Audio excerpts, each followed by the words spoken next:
Hey, what is up, mortals? It is Trina here with a new video for you. Welcome to part 18 of What If Deku Met Ryoko. I just wanted to greet you guys by just saying, sit back and relax, you're in for a treat. So we begin. As the villains vanished, Izuku went over to Ryoko and used his power to heal the awful burns on her back. As he worked, the rest of the Bakugo defense group made it to their location. The group was shocked to see the damage Ryoko had suffered. After Izuku finished healing Ryoko's back, Momo created a new shirt for her. The girl ducked behind a tree to change while Momo, Uraraka, and Asui stood watch. That way the guy wouldn't get any ideas. Not that any of them were. After all, Mineta was back at the main building.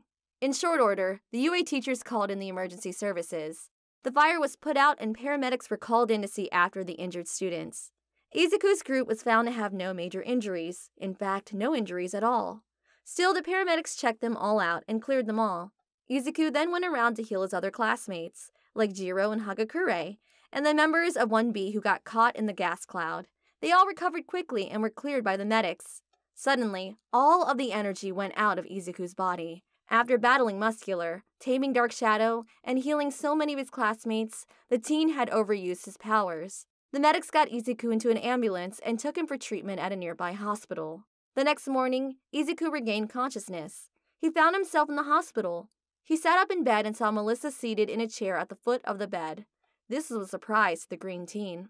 "Good morning, sleepyhead. It's good to see that you're okay." "Melissa, what are you doing here? Come to think of it, where are we?" "This is a hospital near the campgrounds. They brought you here to check you out. After all, you went through a lot the other day." "Other day? How long was I out?" "You'd been here for about 2 days. Everyone was getting worried that you had not woken up." Just then, the door to the room slid open. Standing behind the door was Ryoko and the rest of Class A. "Finally awake, and it's good to see. We were all worried, Izuku." "She is right, Deku. We all thought something bad had happened to you after you passed out at the campgrounds. Sorry about that." A concerned look crossed Izuku's face at that moment. "What about the members of 1B? What happened to them?" Jiro stepped forward to speak. "Many of them were caught in the gas attack, just like Hagakure and I. But they are fine thanks to your healing power.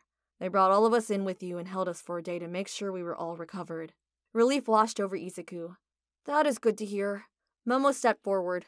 "We would have been in worse shape if not for you, Midoriya." The tall girl bowed at the waist. "Thank you for your effort." The rest of the class followed suit, each one taking turns to thank their class rep. It was at this point that Izuku noticed that 2 people were missing from the group. "Where are Kacchan and Tokoyami?" Kirishima cleared his throat and spoke. "After the attack, the police took both Bakugo and Tokoyami to the station for questioning. They then took the boys home. They were ordered to stay close to home for the time being." Todoroki stepped up then. "There is something that you all need to know." Both Todoroki and Kirishima took turns telling about the events of the previous day. The 2 boys had come to the hospital to check in on Midoriya. Both of the boys were worried about their class rep. While they were making their way to Midoriya's room, they saw All Might and a police detective talking to Yaoyorozu. They overheard that the girl had given the pair a device to track another device she had planted on Anomu during the attack. Everyone looked at the tall girl. Ryoko was the first to speak. "So that is what that thing was. You wanted to find out where the villain's hideout was." A sly smile broke out across the girl's face. "That was really smart, Momo. I approve." "It is true. I knew that Ryoko could have beaten that creature, but we would have learned nothing.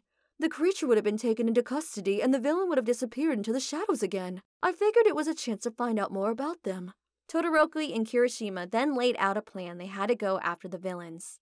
They had spoken to Momo the previous day about it, but the girl had not given them an answer. Izuku quickly answered his 2 overeager classmates. "No, you two. That is a terrible idea."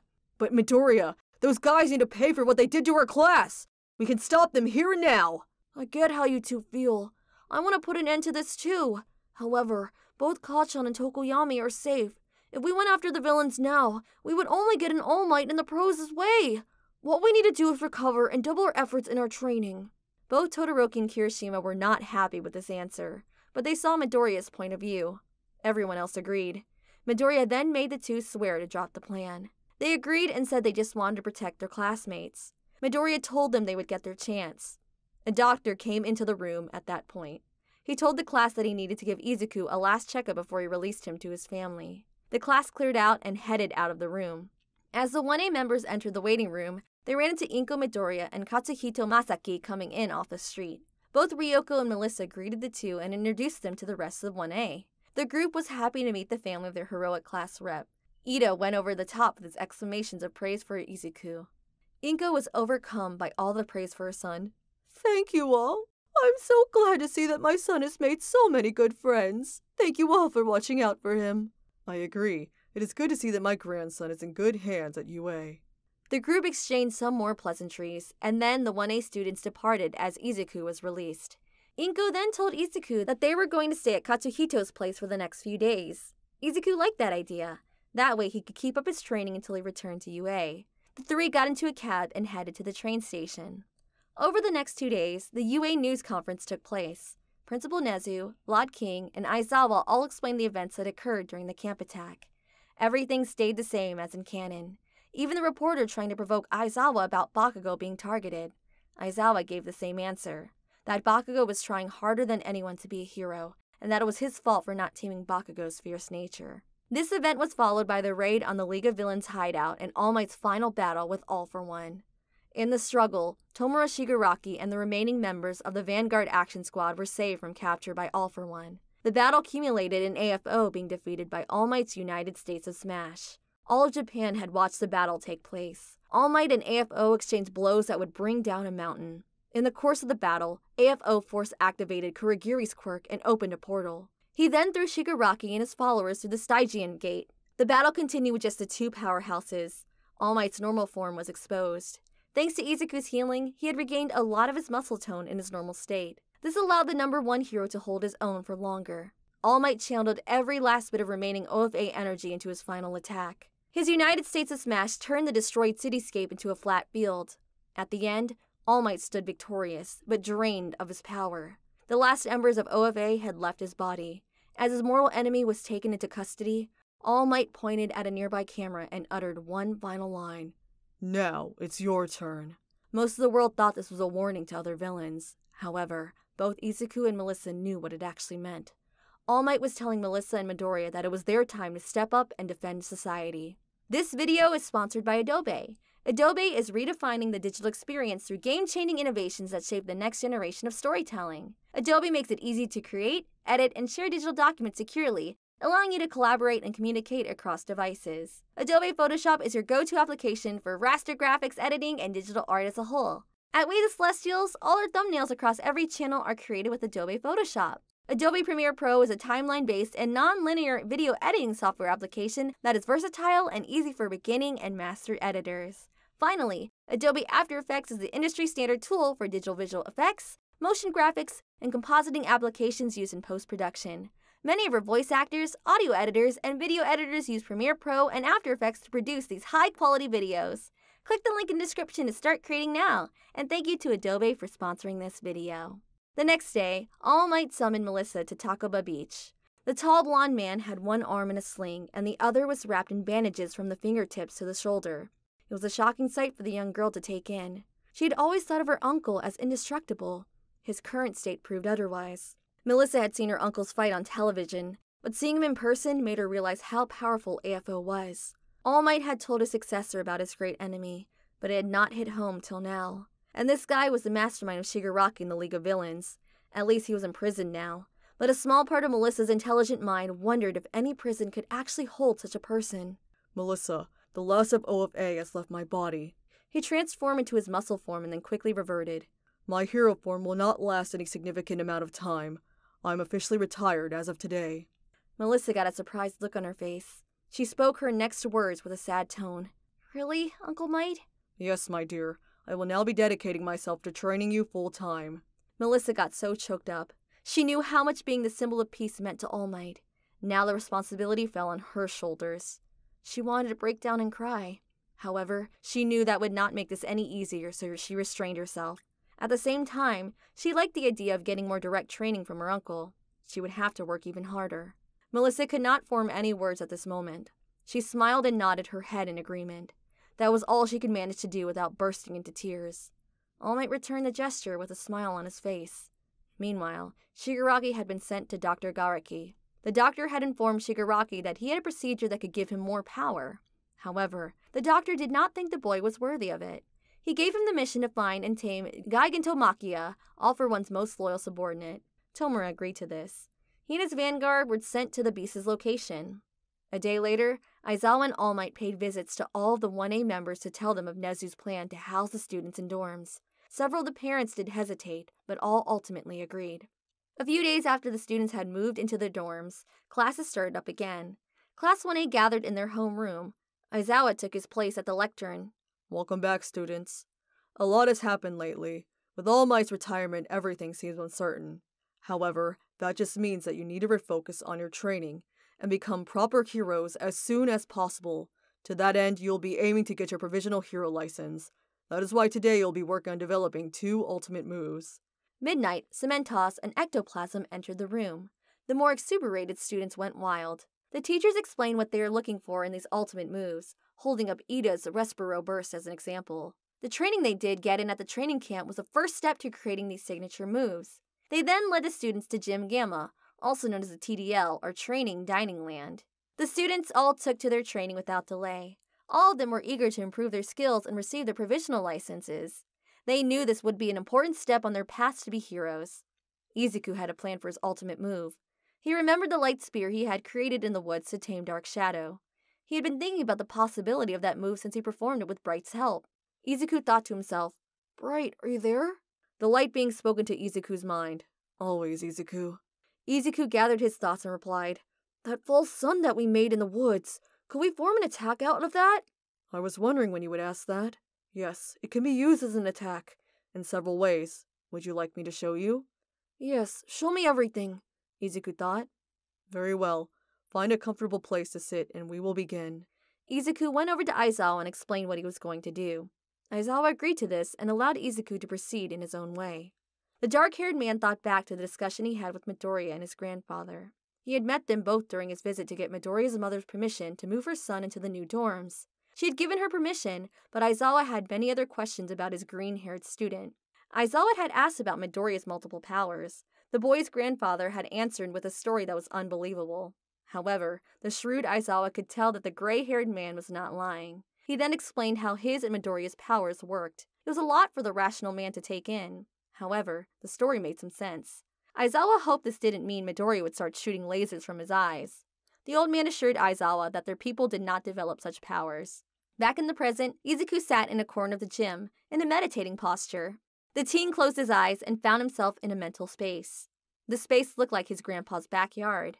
Standing in the middle of the field was Bright. He was as mysterious and luminous as ever. Welcome, Izuku. Let's get started. Why does this place look like the training field behind my grandpa's house? I felt you would be more comfortable in a familiar setting. I could make it look like an empty room with shifting black walls if you want. No, that is okay. Let's get started. The light man nodded his featureless face. The being led him through various exercises, each one aimed at teaching Izuku to better control his energy. Izuku still found it weird to talk with a being who had no face. The situation brought up the memory of when Izuku had told his grandfather about Bright after healing All Might's stomach wound. The man did not seem surprised. I heard stories about warriors of Jurai that had such interactions with a similar being. Some went mad, but others became legendary fighters. Well, that is confusing and concerning. I don't think you have to worry about the madness. If that was a concern, it would have happened already. From what you have told me, this being means no harm. He seems to have your best interests at heart. Just keep your wits about you during your interactions. Such creatures often have multiple reasons for the things they do. Izuku nodded in agreement. He had similar feelings about Bright, but it was good to get a wiser opinion. Meanwhile, on the other side of the gym, Melissa had asked Ryoko and Bakugo to help her develop her fighting style. The true goal of the training was to develop her danger sense. Both of the powerful attackers launched an offensive barrage against the blonde girl. The girl dodged each attack by a hair. The girl knew she had much work to do before she could rely on this new power in actual combat. Ryoko was happy to help Melissa with her training. However, the white-haired girl could tell that Melissa was not telling her the whole story. She was curious about what was going on with the blonde, but she decided not to push the subject.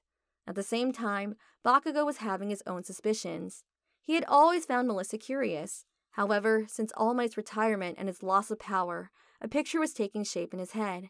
But the normally bombastic youth decided to hold his tongue for now. He would approach her about this at a later time.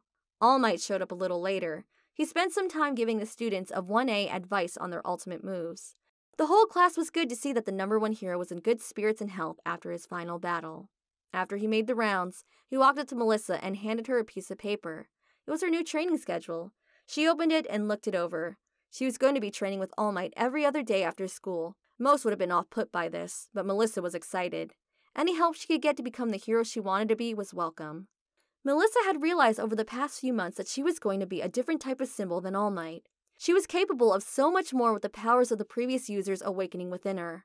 However, this meant she would have to master multiple quirks, not just one. But she was not discouraged. She would find a way to master these new powers. Over the next 2 weeks, Class 1A worked hard to create and refine their ultimate moves. The work was pushing their bodies to the breaking point, but it did yield results. One evening, Asui, Momo, Ashido, Hagakure, Uraraka, Melissa, Jiro, and Ryoko were all sitting in the downstairs common room at the dorms. Ashido expressed the group's exhaustion when she spoke in a perky but annoyed voice. "Does it have to be this hard?" Well, it's not called intensive training for nothing. The transparent girl turned to her left. Momo, how's your training coming? The dark-haired girl placed her hand on her cheek. She had a worried look on her face as she spoke. "There is something I really want to do, but my body is just not ready. I need more time to improve my stamina." The girls continued to discuss their training and how their moves were coming. Melissa was unusually quiet during this exchange. The whole time she was looking at a nearby window. Uraraka was wondering what her friends were looking at. She peered out the window and saw that Deku was practicing his swordsmanship outside. Uraraka's curiosity got the best of her. She asked a question in a confused tone. Melissa, is there something going on between you and Deku? This injury broke the blonde girl out of her thoughts. Her face glowed a mild shade of red. "What makes you ask that, Uraraka?" It is just that you spend a lot of time with him. You're always training together. You also get along really well. She has a point. You two have gotten unusually close over the past months, and you are always happy when he is around. The situation was making Melissa very uncomfortable. It was only made worse by the expected looks in her classmates' eyes. She was about to give an answer when Asui broke in. It is not good to start an inquiry. We should get to bed, everyone. She is right. Aizawa-sensei told us we were in for more training tomorrow. No! I want to hear everything! You can't hit me with the idea of romance and expect me to go to sleep! Even over Ashido's protest, the girls broke up the scene and went their separate ways. After several more days of training, it was time for the provisional license exam. All of the 1A members were nervous. Some hid it better than others. All of them knew this was an important step on their paths to be heroes. Aizawa gave them all some final directions. Keep in mind that many of these students have trained longer than you and have powerful quirks. However, you all have come far during your short amount of time. Keep in mind everything that you learned. The students prepared themselves mentally for the trail ahead. Thank you all for indulging yourselves in all this information thus far. I hope you enjoyed it. Now there are a few more things that I'd like to go over before the video ends. Firstly, I'd like to thank our patrons, BD Flames, Ethan Davis, Terry Chills, Shifter Mellies, Adams Agile, XAV Beat 03, Zill, and Joshua Phelps. Secondly, I'd also like to thank all of our YouTube members, Toya Costa, Rob the King, Sith Lord 906, CF2364 and Knuckles, Remia Tempest, Angel Juarez, Donald C. Stewart, Bryant Greer, and Refict 135.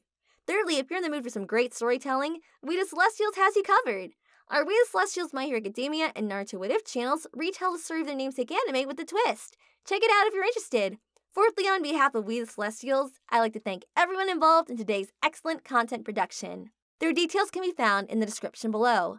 Lastly, if you're interested in what we do here at We the Celestials, I'd like to extend an invitation to join the team. The only caveat is that we only accept members from 16 years old to join our crew. You can sign up for whichever category fills your interest by joining the recruitment Discord using the link in the description below. We're always looking for members to join us. And if you want more content from me, check me out on Twitch for my live streams at Trina Do Heart and my other socials like YouTube and Twitter. Well, that's it from us for today's video. So thank you all for watching and have a great day.